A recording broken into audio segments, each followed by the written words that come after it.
Quand le gouvernement précédent m'avait confié la mission de préfiguration de Grand Paris Aménagement, j'avais remis un rapport, c'était au mois de septembre 2015, qui, parmi ses propositions, proposait la création de nouveaux outils d'aménagement pour faire rentrer l'aménagement dans le XXIe siècle.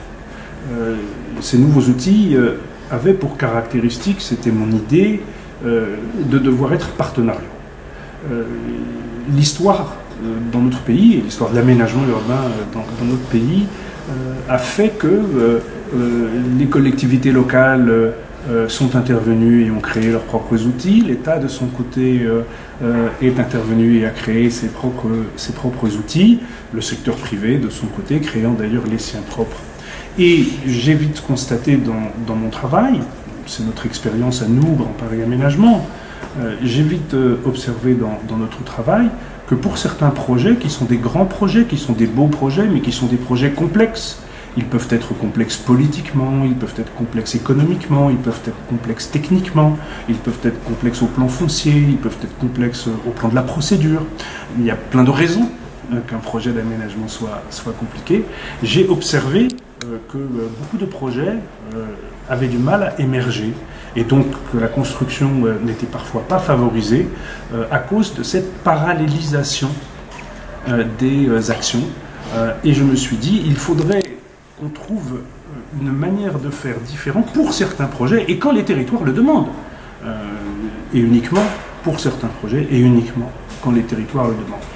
Et je me suis dit, mais quand même, ce serait bien que l'État et les collectivités puissent fabriquer ensemble des sociétés d'aménagement public pour des grandes opérations ou des grands territoires quand les collectivités le souhaitent et seulement quand les collectivités le souhaitent.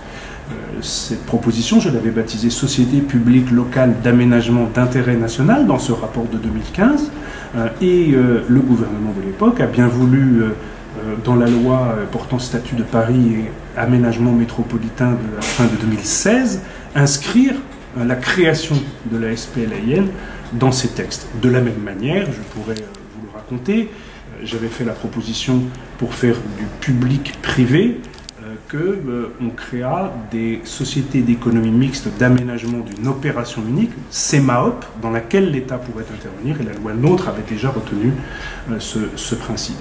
La première SPLAIN que nous créons, que l'État crée, à travers son opérateur Grand Paris Aménagement, c'est ici, sur ce territoire de Grand Paris Sud, Seine-et-Saône-Sénart, avec l'agglomération de Grand Paris Sud, Seine-et-Saône-Sénart. Alors il s'agit de quoi?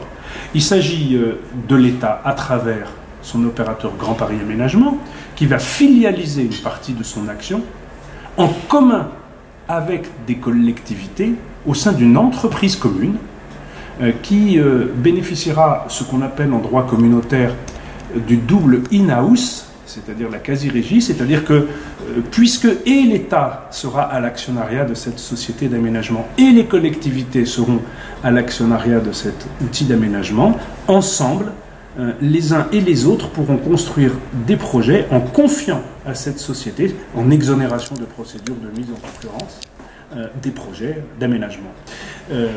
Nous avons proposé cet outil, la loi l'a créé et ici beaucoup de projets urbains se trouvent être complexes, ambitieux, difficiles, répondre aux caractéristiques que je disais tout à l'heure.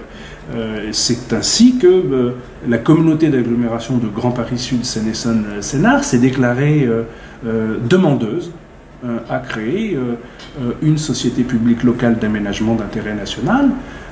Cette communauté d'agglomération se situera à 49% du capital de la société et Grand Paris Aménagement, l'établissement public de l'État, se situera à 51% du capital. On est vraiment dans un rapport, dans une société privée, mais coopérative entre deux niveaux de puissance publique différentes qui vont être complémentaires, quelles que soient leurs compétences ou leur savoir-faire, pour intervenir sur un territoire. Alors pourquoi faire? Pour faire des opérations qui, sinon, sont difficiles, soit que l'État ne soit pas forcément légitime à les faire seul, soit que les collectivités ne soient pas forcément en capacité de les faire seules. Et c'est là l'intérêt du système coopératif, du système, pour reprendre les mots que le ministre Jacques Mézard a bien voulu prononcer, partenarial, auquel je suis attaché. Pour des opérations à Évry, à Courcouronnes, à Bondoufle, à Rissorangis, à Lys, à Corbeil-Essonnes, je l'espère ensuite à Grigny, à Viry. Il y aura une société commune entre l'État et les collectivités qui sera très économe puisque nous en fournirons les moyens de support et qui mutualisera les compétences des uns et des autres, qui hybridera les équipes des uns et des autres et qui permettra de déployer des projets plus puissants, plus ambitieux, plus rapidement sur le territoire, dans une concorde politique qui ne freinera pas les projets. Et donc, cette SPLAIN, son principe, son idée et sa mise en œuvre ici est peut-être préfiguratrice de duplication.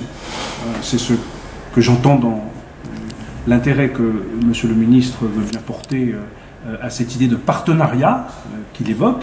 Le partenariat, plus que la procédure, est une garantie d'avancer mieux, plus vite, ensemble, sans que du tout que ce soit au détriment de la qualité, au contraire.